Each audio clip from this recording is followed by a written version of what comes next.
പ്രാർത്ഥനകളും നാഥ നീ സ്വീകരിക്കില്ല. അതാ നമ്മളെ ദിക്റ്. ഇത് നിസ്കരിച്ച് സലാം വീട്ടി ചെല്ലാൻ പറഞ്ഞു, എഴുത്തിദാലിൽ ചെല്ലാൻ പറഞ്ഞു. എഴുത്തിദാലിലുണ്ട് ഇത് റബ്ബനാ ലക്കൽ ഹംദുവിന്റെ പുറമെ ഈ ദിക്റ് കൂടി ഉണ്ട്. ദിക്റിന്റെ ഭാഗമായിട്ട് അല്ലാഹുമ്മ ലാ മാനിഅ ലിമാ അഅതൈത, ചില റിവായത്ത് വരാ റാദ്ദ ലിമാ ഖളൈത, നീ വല്ലതും വിധിച്ചിട്ടുണ്ടെങ്കിൽ തള്ളാനും ആരുമില്ല. ഇങ്ങനെ ഒരു സ്വാതന്ത്ര്യം മുസ്ലിം അല്ലാത്ത ഒരാൾക്കുണ്ടോ? ഇങ്ങനെ ഒരു സ്വാതന്ത്ര്യം തൗഹീദ് ഉറച്ചവർക്കല്ലാതെ ഉണ്ടോ? അത് നമ്മൾ ആ സുഖം അനുഭവിക്കുന്നവരാ. അതുകൊണ്ട് അവസാനിപ്പിക്കാൻ എന്താ നമുക്ക് ഇവിടെ ചെയ്യാനുള്ള കാര്യം? ഒന്നുകൂടി പറഞ്ഞ കാര്യങ്ങൾ അല്ലെ? അതെ, അതെ പറയാം. അല്ലാതെ നബി സല്ലല്ലാഹു അലൈഹി വസല്ലമക്ക് സിഹിർ ബാധിച്ചു എന്നതോ സിഹിറോ എന്റെ സംസാര വിഷയമല്ല. ഇപ്പോ ആ വിഷയത്തിൽ നബി സല്ലല്ലാഹു അലൈഹി വസല്ലമക്ക് സിഹിർ ബാധിച്ചു എന്നതിനെ നിരാകരിച്ചുകൂടാ. അത് ഹദീസ് കൊണ്ട് സ്ഥിരപ്പെട്ടതാണെന്നുണ്ടാവും. അത് മനുഷ്യനാണ്, മാനുഷികമായ കാര്യങ്ങൾ ഉണ്ടാവും. ഞാൻ നേരത്തെ പറഞ്ഞ വിഷയം, നമ്മ സിഹിർ എന്ന വിഷയത്തെ ദീൻ അംഗീകരിക്കുന്നു പറഞ്ഞാൽ ചെയ്തോളൂ എന്നല്ല. അങ്ങനെ ഒരു വിജ്ഞാനം ഈ ദുനിയാവിലുണ്ട്. ഒരു ഗുരുനാഥന്റെ വക്കൽ പോയി ഒരു ശൈത്താന് പഠിക്കാവുന്നതാണ്. ശൈത്താൻ പോലത്തെ ഒരുത്തന്, അതാണ് അർത്ഥം. ശൈത്താന് പഠിക്കാവുന്നതാണ് തന്നെ, ഹലാലാണെന്നല്ല, സാധ്യമാണ്. പക്ഷേ നമ്മെ സംബന്ധിച്ചിടത്തോളം അതിൽ വ്യാപകമായി ഇമാമ പറഞ്ഞ കഥ മാത്രം വിശദീകരണമൊന്നുമില്ല. അങ്ങനെയാണെങ്കിൽ സുകുമാരക്കുറുപ്പ് എവിടെയെന്ന് ഇവർ പറയട്ടെ, ആ കുരുത്തം കെട്ട ഫറോവയെ ഇവർ ഇവിടെ നശിപ്പിക്കട്ടെ, നമുക്ക് ഓൽക്കെന്തെങ്കിലും കൊടുക്കാം. അപ്പൊ അതൊന്നും നടക്കില്ല. അങ്ങനെ വ്യാപകമായി നശിപ്പിക്കാനോ കൊല്ലാനൊന്നുമില്ല. എന്താണ് മാക്സിമം തോന്നലുകൾ ഉണ്ടാക്കാൻ സാധിപ്പിച്ചേക്കാം. അതിനത്ര പെരുത്തൊന്നും വേണ്ട. ചില പ്രത്യേക ശബ്ദങ്ങൾ, ചില പ്രത്യേക വാസനകൾ നമ്മെ സ്വാധീനിക്കുകയും നമ്മിൽ വിവിധ തോന്നലുകൾ ഉണ്ടാക്കും. അപ്പൊ അതുകൊണ്ട് വിജ്ഞാനത്തെ എതിർക്കണ്ട, അങ്ങനെയുണ്ട്. പക്ഷെ അതിനെപ്പറ്റി കേട്ട കേൾവി മുഴുവൻ വിചരിക്കും, പിന്നെ അംഗീകരിക്കും വേണ്ട. നബി സല്ലല്ലാഹു അലൈഹി വസല്ലമക്ക് അതുകൊണ്ടുണ്ടായ ഒരു സ്വാധീനത്തെ പറ്റി ഹദീസുകളിലുണ്ട്. അത് നബി സല്ലല്ലാഹു അലൈഹി വസല്ലം വഹിയിലൂടെ തിരുത്തപ്പെട്ടു എന്നും ഉറപ്പിച്ചിട്ടുണ്ട്. അതുകൊണ്ട് പ്രവാചകന്റെ വ്യക്തിത്വത്തിന് ഒരു ദോഷവും വരില്ല. ആ വഴി കൂടി അവർ പരിശോധിച്ച് നോക്കി അവർ പരാജയപ്പെട്ടു എന്ന് മാത്രം. നമ്മെ സംബന്ധിച്ചിടത്തോളം അവസ്ഥ എന്താ? നമുക്കുണ്ടാവുന്നൊരു രോഗം, നമുക്കുണ്ടാവുന്നൊരു ക്ഷീണം, നമുക്കുണ്ടാവുന്നൊരു നഷ്ടം, ഒരു മരണം, അത് സിഹിർ കൊണ്ടാണെന്ന് നമുക്ക് തീരുമാനിക്കണമെങ്കിൽ നമുക്ക് അള്ളാന്റെ വഹി കിട്ടണം. നമുക്ക് അള്ളാന്റെ വഹി വരില്ല. അതുകൊണ്ട് തന്നെ നമ്മളെ സംബന്ധിച്ചിടത്തോളം സിഹിറല്ലാത്ത മറ്റു കാരണങ്ങളെ പറ്റിയേ ചിന്തിക്കാനേ പാടുള്ളൂ. അതോടുകൂടി ആ അധ്യായം നമ്മളെ സംബന്ധിച്ച് അടഞ്ഞതാണ്. എനിക്കുണ്ടായ രോഗം ഞാൻ എങ്ങനെയാ സിഹിർ കൊണ്ടാ സങ്കല്പിച്ചത്? എനിക്കെങ്ങനെയാ തെളിവ് കിട്ടിയത്? അവരുടെ ആളുകൾ വന്ന് പറയും അതുപോലെ ബിസിനസ്സാ. എങ്കിൽ നമുക്കവരെ വെല്ലുവിളിക്കാം. ആ ആളുകളെ, ഇന്ന നാശം നിനക്കുണ്ടാവുമെന്ന് പറഞ്ഞുകൊണ്ട് നിങ്ങൾ എനിക്ക് സിഹിർ ചെയ്യൂ. ആ വെല്ലുവിളി ഇപ്പോഴും ബാക്കി നിൽക്കുന്നു. നിങ്ങളും വെല്ലുവിളിച്ചോളൂ. എന്തെങ്കിലും ഒന്നും ഉണ്ടാവുമെന്ന് പറയാം. അതെങ്ങനെ ഒരാഴ്ചനുള്ളിൽ എന്തെങ്കിലുമൊക്കെ ആക്കൂല. ഒന്നുമില്ലെങ്കിൽ കാത്തുക്കണ ബസ്സിലെ ടയറെങ്കിലും പൊട്ടും, അത് വേറെ വിഷയം. അതല്ല പറഞ്ഞേ. നിനക്ക് ഇന്ന സമയത്ത് ഇന്ന നാശം ഞങ്ങൾ സിഹിർ കൊണ്ട് സംഭവിപ്പിക്കാമെന്ന് എന്തുമാവട്ടെ അവർ ചെയ്യട്ടെ. സാധിക്കില്ല, കഴിയില്ല. അതുകൊണ്ട് ആ വിജ്ഞാനത്തെ അംഗീകരിക്കുക. നമ്മെ സംബന്ധിച്ചിടത്തോളം ആ ഒരു മേഖല അടഞ്ഞു കിടക്കുന്നു എന്ന് അംഗീകരിക്കുക. ഞാനത് ക്ലാസ്സിൽ പരാമർശിച്ചത് എന്തിനാന്ന് പറഞ്ഞാൽ, ഈ മേഖലയാണ് പലപ്പോഴും നിങ്ങൾക്കത് ഉണ്ടായത് സിഹിർ കൊണ്ടാണ്, അത് രക്ഷപ്പെടാൻ മന്ത്രങ്ങൾ, ആ മന്ത്രം എനിക്കേ അറിയുള്ളൂ എന്ന് പറഞ്ഞുകൊണ്ട് പോകുന്ന ഭാഗത്തേക്ക് പോകാതിരിക്കുക. ഇനി ആ വിഷയത്തെപ്പറ്റി വിശദാംശങ്ങൾ മറ്റേതെങ്കിലും സമയത്ത്, ഇപ്പോഴതിൻ്റെ ഭാഗമല്ലല്ലോ. അപ്പോൾ ഇനി നമുക്കിപ്പോൾ ചെയ്യാവുന്നൊരു കാര്യം എന്താണെന്നറിയോ?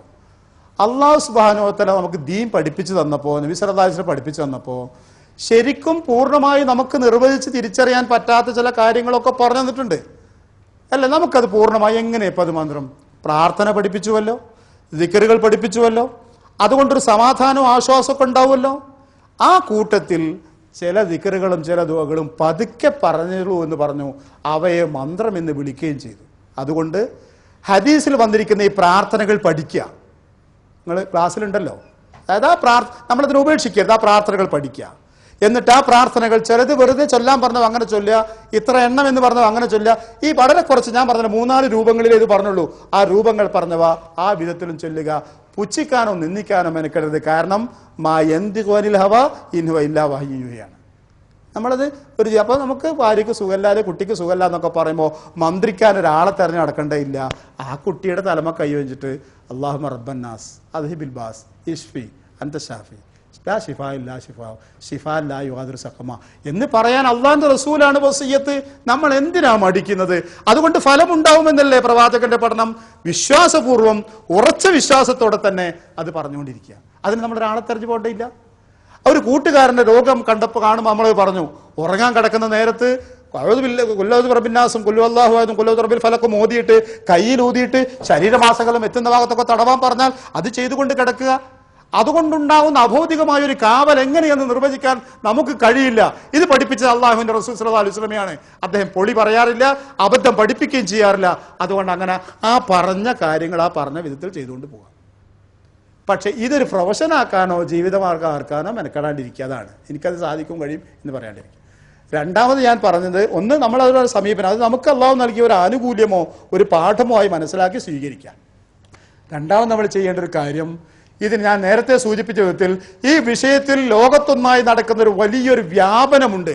അതിന് ശ്രദ്ധിച്ചിരിക്കുക. കാരണം അറബ് നാടുകളിൽ എന്ത് ചലിച്ചാലും അത് നാട്ടിലുള്ള ഒരു അവസ്ഥയാണ്. ഞാൻ ഈ കഴിഞ്ഞ തവണ നാട്ടിൽ പോയപ്പോൾ എൻ്റെ ഗ്രാമത്തിനടുത്ത് ഒരു ചെറിയ സ്രാമ്യയിൽ നിസ്കരിക്കാൻ വേണ്ടി നിന്നതാണ്. അപ്പൊ കുറെ കുട്ടികൾ എൻ്റെ അടുത്തുണ്ടായിരുന്നു. ഒരു ചവിട്ടിയിട്ട് ഒരു നിക്കക്കള്ളിയുമില്ല. കാലിനോട് തൊടിയിക്കാൻ ഇവിടങ്ങളിൽ നടക്കാറില്ലേ, അത് അതേപടി ഞാൻ പടച്ചോൻ ഇതെങ്ങനെ ഇവിടെ എത്തിയെന്ന് വിചാരിച്ചു. ദീനിലുള്ളതാണെങ്കിൽ അവിടെ എത്തിയ പുതുമല്ല, ദീനിലുള്ളത് അടുകത്ത് ചേർന്ന് നിൽക്കാനാ. മുട്ടിച്ച് നിൽക്കാൻ പറഞ്ഞില്ല. അങ്ങനെ മുട്ടിച്ച് നിൽക്കാനും കഴിയില്ല നിസ്കാരത്തിൽ മുഴുവൻ. അത് എല്ലായ്പ്പോഴും വേണ്ടതാണല്ലോ. അത് അരികത്ത് നിർത്താനേ പറഞ്ഞിട്ടുള്ളൂ. ഈ പൊടിയിച്ച് നിർത്തുന്ന ഇതുണ്ടല്ലോ, ഇത് ഇതേപടി നാട്ടിൽ കാണും, ഇതേപടി. അപ്പൊ അറബ് നാടുകളിൽ കാണപ്പെടുന്ന പലതും അതേപടി പകർത്തപ്പെടുന്ന നാട്ടിലെ അറിഞ്ഞിട്ടോ അറിയാതെയോ എന്തിൻ്റെയൊക്കെ പേര്, അല്ലെങ്കിൽ ചിലർ പുതുമയുടെ പേരിലൊക്കെ നാം ബോധവാന്മാരാവുക. നാളെ മന്ത്രത്തെപ്പറ്റി എന്താ കേൾക്കേണ്ടി വരിക, മന്ത്രത്തിന്റെ സിദ്ധിയെപ്പറ്റി എന്താ പ്രചരിപ്പിക്കപ്പെടുക, ആരൊക്കെ എന്തെല്ലാം ലഘുലഘുള്ള വാദങ്ങളാ പറയാൻ കഴിയില്ല. നല്ല ഓർമ്മയോടുകൂടി നിൽക്കുക. മന്ത്രം ഉണ്ട്, ദീന് ഞങ്ങൾക്കറിയാം. അത് രഹസ്യമായി ചെല്ലുന്നൊരു പ്രാർത്ഥനയോ ദിക്റോ ആണ്. അത് പ്രവാചകൻ പഠിപ്പിച്ചിട്ടുണ്ട്. ഏതൊക്കെ അതിന് പറ്റുന്ന ഖുറാനിലുണ്ട്. അവിടെ നിർത്തിയേച്ചാൽ മതി. അതിൻ്റെ അപ്പുറം ആരോ അതിൽ വലിയവനോ ആവേണ്ട, അതിൻ്റെ അപ്പുറം അതിനെ വാണിജ്യവൽക്കരിക്കുകയും ചെയ്യേണ്ടതില്ല എന്ന ബോധത്തോടു കൂടി തന്നെ നിൽക്കുക. കാരണം ഇതൊക്കെ പ്രചരിപ്പിക്കപ്പെടല എങ്ങനെയെന്നറിയോ, വലിയ ഫലസിദ്ധി പറഞ്ഞുകൊണ്ടാ. ആളുകൾ എങ്ങനെ കൊണ്ടുവരില്ലേ, ആടിത്തളർന്ന പെണ്ണിനെ പിന്നെ ഈ അച്ഛൻ്റെ മുമ്പിൽ കൊണ്ട് കൊണ്ടുവന്നു. ടി വിയിൽ തളർന്ന് പോയ പെണ്ണ് 4 ആൾ പിടിച്ചിട്ടാണ്. അച്ഛൻ ബൈബിൾ ഓതിയിട്ട് 2 വാക്കുകൾ പറഞ്ഞ് തടവിയപ്പോൾ ഓൾ ജീവനുള്ളവരായി നിങ്ങൾ എഴുന്നേറ്റ് വന്നു. ഇതാണ് ഇപ്പോഴത്തെ അവസ്ഥ. ഇതിന്റെ പിന്നാലെ ആളുകൾ അറിയാം ഇവർക്ക് രോഗം ഉണ്ടായിരുന്നോ എന്നവരെന്താ ഈ ആശുപത്രിക്ക് പോകാത്തത്? ഈ ആശുപത്രി അങ്ങോട്ട് ചെയ്യുന്നത് മാത്രമേ സുഖമാക്കുള്ളൂ. ഇങ്ങോട്ട് പോയി സുഖമായിക്കോട്ടെ, കുറച്ചുകൂടി നല്ലത്.